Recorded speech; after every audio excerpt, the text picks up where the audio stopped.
Sa muli po natin pagbabalik mga kalingap, mga kababayan, ay pinapasok na rin tayo ni Ate Belma sa kanya pong bahay. At ito po ang ating nakita. Nandun pa rin po yung takot sa isip ko mga kalingap, dahil napakarami din po palang nakatambak dito si Ate Belma sa loob. At medyo madilim po dahil iisa lang ang ilaw, dun lang po sa may kusina banda. At ito na nga po ang sunod na mga nangyari.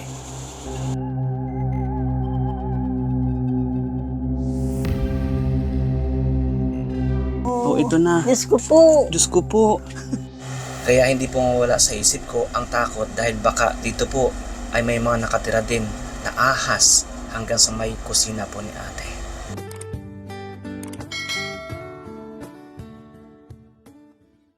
So ayan guys, welcome back sa ating munting channel. Another day, another vlog. Ngayon po, nandito tayo ngayon kala Ate Belma po para magbigay po sa inyo ng update, no, sa about po sa nilinisan natin, kumustahin natin si Ate Belma pagkatapos ng 2 araw, no?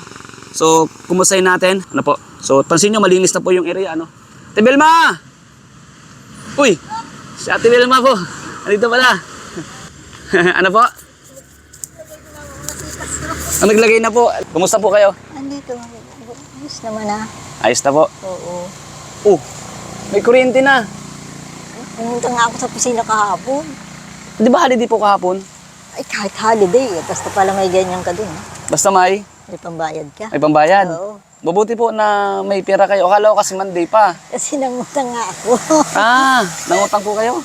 Doon sa hipag ko na 1,000. At di mayroon pa naman baga ako natira. Inutang ko na. Maganda na, malinis na. Malinis na ulo. Bago sa inisip ko nga yung gate ko, paparapandahin ko ka ako. Magagawa kayo ito ng gate mo? Oo. Sige. Baka susunod, tulungan din namin ikaw pagpanday ng gate. Masaya po kayo? Parang aliwalas nyo ngayon. Oo. Ilang gabi po kayo walang kuryente? Padalawang gabi lang naman kahapon. Padalawang gabi po. So ayan guys, may dala tayong kay ate. May dala tayong merienda. Ate, may dala akong merienda. Oh. Ayan, thank you. Ang dami naman ito. Siyempre.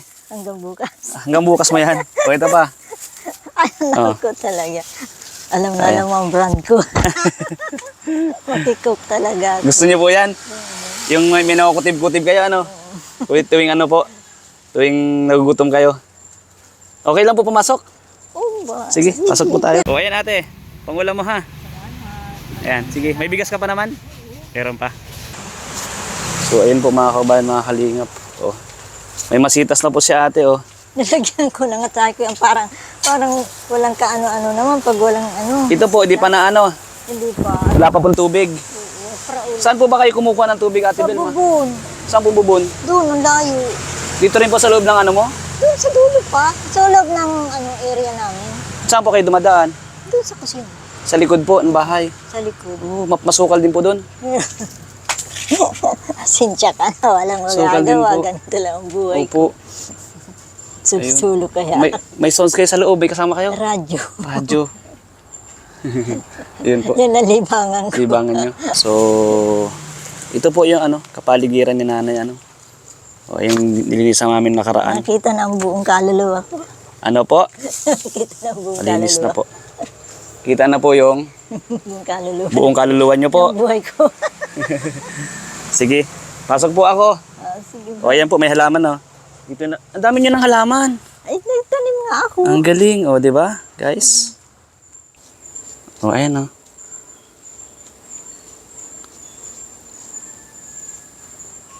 Kung hindi nga iniikit yung mga halaman kong iba, edi gulpi yan. Ano po?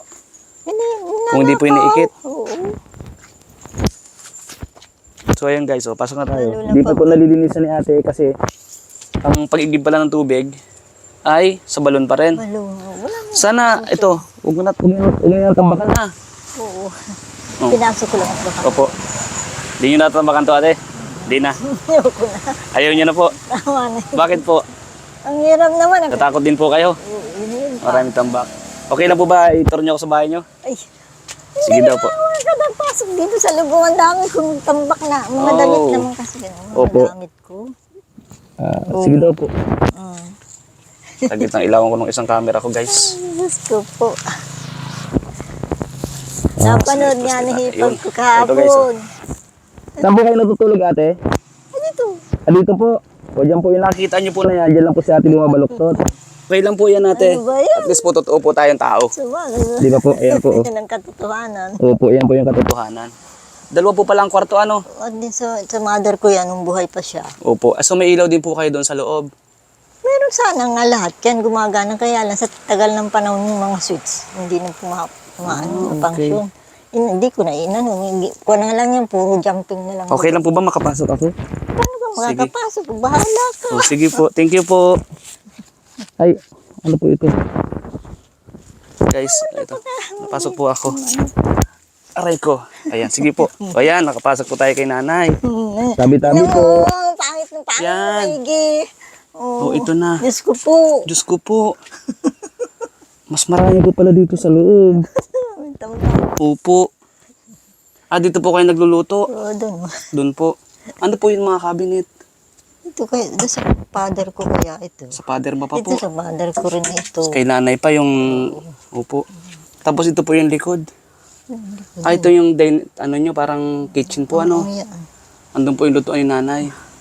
So, Sira ng pugo. po, malayo po yung inigiban nyo? Andun, layo. Oh, 40 Malayo? meters Saka siguro. dumadaan po dyan. Ay, ito. Dito po pala papasok. Dito. Pit ka dito siguro. Ano ba yan? Dito po. Tagilid lang. At ako, Po? tagilid akong dumadaan. Tagilid. Malaki kasi yung bahay namin noon. Ang paliitin. Opo, malaki yung, nga po. yung mga gamit na ganyan na nasiri-sirira na nga. O yung platera o sira na ang likod. Ano ba yan? Grabe guys. Tapos nakatulog po kayo kahit walang electric fan? Oo. Wala lang kayo electric fan po? Papay-pay. Pay-pay po. May TV din po kayo. Hindi ko kaya lang sira yan. Hindi ko nagagamit sira. Opo. Saka pag pinaandar ko pa, hindi mo kukonsumo. Ang dami niyo pong pa yung TV, o, tatlo. kuryente. Cut B. Tatlo yung TV nyo. Hindi, dalawa lang. Yan, Dalawa po yan? yung black Ay, and white na. hindi pala TV yung isa. Ito yung napangsyon sana. Kaso, walang ma-antena pa. Oo. Pag pala po ipapahakot po ito, Ate Belma, abot ng isang truck ito. Manay, isang truck na buhay mo yan. Opo, ang dami po ay. Tapos yung kwarto po na yan, may mga laman pa rin po. May laman din yan. Tapos, dalawang sa mga parents nyo pa. So, ayan po. Tabi-tabi po. Salamat po. Dito lang si Ate Belma natutulog guys. So, sa palabas po ng pinto. Nagkakasya po kayo dito? Ay, kasi andit ko naman baga. Subukan nyo daw po paano pa kayo matulog dyan. Gusto kong makita po. Ay, ano ka? Pero Si Ate dyan. Ayan po. Ano po sabi nila? wala naman. Nausay sila. Dahil ano, gagawa ko. Ito ang buhay ko. Ate, salamat po. Dito na po kayo. Oh, sige. Sige po. Kala ko, Ibang ko kanta rin pati dito. kala ko tutulog na ako. This is my life. Opo, yes po, opo. Ate Belma, may mga nagkwento din pala sa akin. Noon daw pala dati, napapagkamalang kayo itong aswang di sa area na to. Yung mga bata raw, kasi ang haba nga ng buhok ko. Kaya may bumulong sa akin yung isang kakilala ko na barkada ko naman nung dalaga pa siya. Maputol mo ngayon niya ang buhok mo. Bakit ka ako man? Ipinagkakamalang kanya ng mga kabataan. Sabi niya, aswang ka raw. Ano naman niya? Ako kumulot ang pagkakamala ng mga aswang. Adi, na ganun, nag-isip-isip din ako. Sabi ko, ang pangit na pala na reputasyon ko. Kaya pagkailan-ilan, pinaputol ko. Abot na sa ganito. Opo, kasi narinig ko lang din. May mga nagkwento sa akin na sabi nga nila sa akin, yung ibang nagsabi sa akin dito na, buti hindi daw ako natatakot. Sabi ko, ba't naman ako matatakot? Eh, Puro kahoy. hindi, kahit po puro kahoy, sabi ko ako kasi Ate Belma, marami din ako na vlog na talagang mas nakakatakot. Hindi man po sa kahoyan, sa kalsada. Pero alam niyo po yung may depression. Ay, oo. O, mas nakakatakot po yun kasi anytime pwede kang kabuhin. Di ba? Pero sa gusto akong tumulong, tumutulong ako. Marami na po ako napauwi na yung mga depression. Pauwi, pamilya. So gumaling. And ito naman, siyempre, sabi ko na curious ako nung una. Pagpabalik-balik ka dito sa kalsada. Yun lang naman ang aking destination dyan sa kapatid ko dito. Hindi naman ako ngangapit bahay kung yan lang pag kailangan. At di ako'y officer ng senior citizen. Pag mayroong kailangan iparating, doon lang lakad ako sa mga kapwa ko senior. Salamat po ate. And yung sa kuryente mo, ano po, nakapagkabit na si ate ng utang si ate. So, akala ko kasi wala pa ngayon. Kaya sabi ko, di ako nag-ano ng pera. Kasi nga, i-update lang kita, kumustahin kita dito. Oo, Kasi kung ngayon, napunta sana kayo sa Meralco ngayon, at kung magkano yung gastusin, ibibigay ko sa'yo. So, pagbalik ko siguro, and kung ano din, baka palinisan ko yung iba dito ulit. Okay na po ba sa inyo? Pagdating ko kasi doon, naandun yung security guard. Tapos, may mga lineman na naandun. Eh, pwede naman pala kumilos sila kahit holiday. Galing po. Kaya pala maliwalas yung mukha mo pag bungad. Wow, mahanga mo nagkakuryente ako, tapos nagtulungan mo pa. Eh, sino bang hindi maging maaliwalas ang mukha? Aliwalas po. And yun nga, siguro, umpisahan, pag balik ko, patabasan natin. Kahit patabasan ko muna. Yung paligid, ayan. Para lumabas po yung maganda yung mga kahoy. Ano, kasi pag malinis po, labas din yung maraming kahoy na ang gandang tingnan. Parang, alam mo yun, tapos dito, mapatabasan din natin. And kung kaya sa isang araw na pati mabawasan yung dito sa mahigaan mo, mapa-anuhan ko po. Para kahit paano po, masarap matulog yung nakaunat yung katawan mo. Yun na, ganyan ka lang. Kaya lang, lang magagawa eh. Opo. Sa mga nanonood naman din po sa atin, ay wala naman din po tayo sabi ko masamang intention sa iyo at sa pamilya. Ang gusto ko lang din po, in makatulong ako. And sabi ko nga po, naiintindihan natin kasi may mga kamag-anak man tayo, pero may mga kanya-kanya na rin pamilya. Mas maganda yung para tayong positive na lang din. Magpakatatag ka. Di ba? Yun lang ang ginagawa ko. Dahil kung di ako matatag, eh, di baka kung ano nang labas ko ngayon, baka ganyan na ako. O kaya baka wala na. Sa mga kabataan din na nag-iisip sa edad na hindi maganda, naswang daw kayo, ay next time, huwag basta-basta rin mag-iisip. Oh. Para din sa mga kabataan. Marami din po nanonood sa kabataan sa akin vlogs eh. Siyempre, ang hirap nga yung manghuhusga agad eh. Di ba? Kagaya mo, na husgahan. Siyempre, ano noon, parang ang ano po nung para sa'yo, nalaman mo, anong reaction po ninyo? Siyempre, ano ako, sabi ko, naman, purto ba naman mga bahang buko, di magsubuka ako sila dito kung ako'y katulad ng iba dyan, nung ano na, ganun. Na ano po? Lumilipad, lumalak. Mabihira yan. Kaya sabi ko, hindi ako natakot. Kasi yung isang lugar na pinuntahan ko, naikwento ko po na mayroon akong beneficiary, napanood nila. Sabi niya, hindi ka nung kuya natatakot. Sabi ko, bakit naman ako matatakot? Yun nga, sinabi daw dati, yung nakatira dito, ano? Kasi akala nila, ganun ang nakatira dito dahil puro puno nga naman. Opo. Tapos madamo pa. Saka mabuti na lang, di pagkausap kita, nakakatitig ka sa akin. Di ba? O, di ba? Nakalingap mga kabayan. Ate, ito ba, mapapangako malinis na parate? Ha? Malinis na parate, mapapangako mo malinis na parate? Pagkaya ko, gagawin ko. Wala nga naman. Hindi na po babalik yung mga, kasi yung iba, Sisikapin ko na hindi na bumalik yun dahil Opo. ang Ale, hirap naman. Saka dito ba sa- nakakahiya naman. dito po ba sa ano natin, sa area natin, may mga naghakot din po ba ng basura? Ay, minsan lang yung truck, nadaan lang. Pero hindi, regular. Siguro once a week lang. Pero siguro ate, kung may mga kausap akong yung, ang tawag doon? Parang malita kulong-kulong. Ano? Ang mga basura ko lang naman ay mga dahon. Mga kahoy-kahoy. Yung kung mga tinambak natin doon, Ayan, maano na yan, mabubulok na rin siguro yan. bubulok na lang. Oo. Tapos ate, pag mainit na yung panahon, yung mga dahon-dahon, magwalis-walis kayo. Tapos medyo magpausok-usok kayo. Sa gabi at pag-araw ay mahirap ibawal kasi ang puno. Okay, bawal po ate kung sobrang lakas ng usok. Pero kung dito lang po sa may kahuyan, wala namang problema yan. Kasi ang iniisip ko po, yung mga tambak na yun, hindi po kasi tayo pwede magsunog ng mga plastic, Oo. yung mga sako, kasi po bawal yon dahil yung environment natin, masalong lalala. Ano po? So, yung ozone layer pala natin, Sabi nila yan, pero hindi ako naniniwala hindi dyan. ka naniniwala. I don't believe. Pero bawal pa rin magsunog ng mga plastic. Yun. Opo. Pero, Sunod lang tayo sa batas. yes, sumunod tayo sa batas. And yun, ipatapon natin kung may pagkakataon ipatapon. At siyempre po, yung mga sukal-sukal. Ano ate? Yun lang yung gusto kong tanongin sa'yo. Yung kung ano yung napagkamalang aswang. Pinaklaro ko din sa'yo. Oo. At lalo na ngayon, mag-isa ako pumunta pag gabi na. Wala naman kami. Ano namin, sa anong erehensiya ba? Wala naman Wala. kami. Diyos ko. Ito mga bata na ito. Yun po, salamat sa mga nanonood sa ating vlog. God bless. Ano po? Kasi napapansin ko din ng mga nakaraan nandito tayo. Ang dami lumilingon. Oo, nagtataka nga sila, ba't daw ito? Tinaranong nga ako doon, ba't ano may nag-aano doon sa inyo? Eh, sabi ko yung vlogger daw kako na nakaabot sa aso.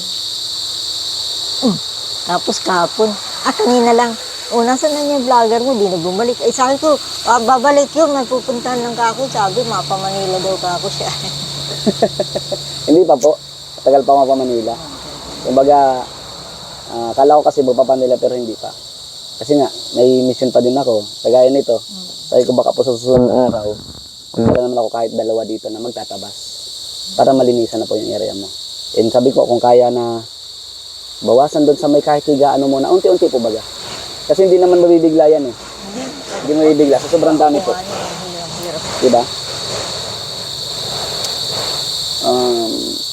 Kung hindi lang kasi sira yung aparador ng father ko. Sira yung pag binubuksan, humuhulog yung kanya. Bulok na po.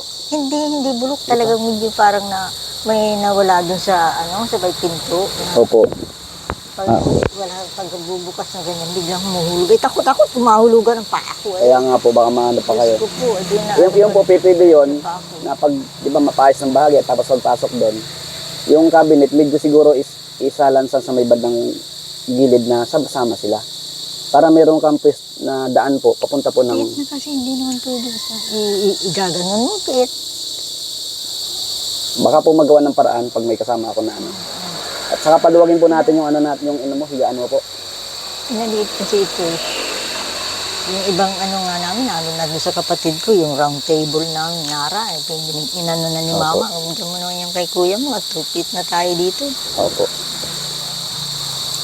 Naluto ako dahil madami sumuporta doon sa vlogs natin. Dami, no? Dahil padami pong nanood. Magdami na yung bigla, dati lang, may commercial na pati Opo, may commercial na po talaga kasi matagal na pong yung channel ko. Matagal na po talagang monetize yan. May commercial po talaga. Kaya talaga may commercial. May commercial na po yan. Kasi 3 years na rin po ako nag-vlog. Kaya sabi ko nga, so marami din na natulungan. So siyempre sabi ko, bukod sa pamilya naman. Na nga ako, sabi ko, sabi na nila nung maglilinis. Maparito po niya si Kuya Juan. Sabi ko ako, ang pangalan ay Pablo. Bakit po nagtatawa? Sana po niya yun, yung Juan niya. Ato. Hindi, wala ko ang pangalan ko Juan talaga. Walang Pablo. Wala. Sino po nagsabing Pablo? Parang yun ang narinig ko sa iyo. Juan po. Tapos, minsan po pangalan ko Ato. Kasi, yung karakter ko po sa serye po ni Kalingap Rab, Kalingap Ato. Ato po pangalan ko doon. Yun, ito yung role ko po. So ngayon po, magluluto na kayo. May mga nagsasabi din Ate Belma, nung daw kabataan niya, sobra daw maganda kayo, parang artista. Medyo approve. Aminado po kayo doon? Oo. Sexy ako nung araw. Ano ba yan? Hindi nga ako halimbawa may mga tambay na nag-iipon-ipon, hindi ako makadaan. Dahil pag ako'y dumaan, tapos may lalapit na. Hindi makapagkilala. Naiinis ba ako ng ganun? Kaya pag may iiwasan ako, naiiwas ako kung saan, kahit saan ako, street na lang dumaan. Ayaw ko nung may nasa buhay ko. Kaya nga po. Butas-butas na rin pala bubong mo, ano? Kaya nga palitan na ito. Okay. Ang ganda nito, Ate Belma, na-imagine ko pag tabi-tabi po pag nalinisan. Maganda nga dito Ganda nung dito, araw. ate. Dahil yan pinaganawan ko yan ng pabilog na upuan. Opo. O di yung mga bumibili, tatarambayan sila dyan. Saan ang tindahan niyo dati? Dito. Dito po, banda. Dito ang tindahan dati. Nung hindi pa nagigiba ito, hindi pa pinabababa, nasa loob. Dati po ba ang bahay ninyo ay? May second floor. May second floor po ito. Oo, naroon nga yung hagdan, yung paakyat. Paakyat. So, ibig sabihin talagang 2-story ito. Tapos sa taas, 2 kwarto din. Oo. Ang galing po yan. Tapos may salas din kami doon. May salas din dito sa baba. Ang galing. Sana ang buhay namin noon. Kaya lang nung bumagyong Rosing, nagsimula. Ganun po talaga. Hindi natin alam kapalaran natin eh. Diba po? Sabi natin, Belma, anong araw bukas? Sabado. Sabado. O pagka hindi po Sunday, ako babalik Monday. So may kasama po ako maglilinis dito. Yun po. Saka yung yung hinira mo sa kuryente, babayaran ko. Para meron po din po kayong extra, ha? Ano po, ate? Ibabalik ko lang. O, ibabalik ko sa iyo yun. Oo. Yung 250 lang na magi akin doon. Yung 1,000, siyempre ibabalik ko na. Opo. At saka nabigyan din naman kita kahapon kahit paano may Oo, yes. sobra pa din po. Yes. Kasi po nung nagpalinis tayo, siyempre nagbayad din po ako. Hindi ko na sinama sa vlog po yun. Hindi ko na sinama. Siyempre normal lang yun. Siyempre pagkatrabaho, may merenda at may bayad. Walang libre. Kaya nga dito kahit pag ako nabatrabaho, siyempre may meron dala ng tatanghalian. Opo. So yun lang po ate. In-update lang din kita dito sa bahay mo. Sige. Hindi na rin masyado magtatagal at Oo, at baka may kagawa. Baka po umulan pati na. Walis mo, dali mo at baka gamitin yan doon sa inyo. ni mama. Oo. So ate, salamat ate. Sige. Pagtanggap ulit, umuulan na. Ilat ka. O, paano ka umuulan? Bira ka lang. Huwag ka na nagugulat. Bira ito. Alis ka, wala ka namang pandong. Opo, mayroon po ako. Sige. Bye ate. Bye-bye. Oh, maraming salamat sa mga nanood at saka sa Vlogger One na pinuntahan niya ako dito kahit hindi ko siya kilala simula. Maraming salamat. Hulog ng. Langit. Salamat po ate. Ayaw mo sabihan ka ng hulog ka ng langit. God bless po. God bless. Susunod po, aliwala sa lilinisan natin ha. Okay. Thank you. Thank you po. Bye-bye. Bye-bye. Bye-bye. Din. Thanks.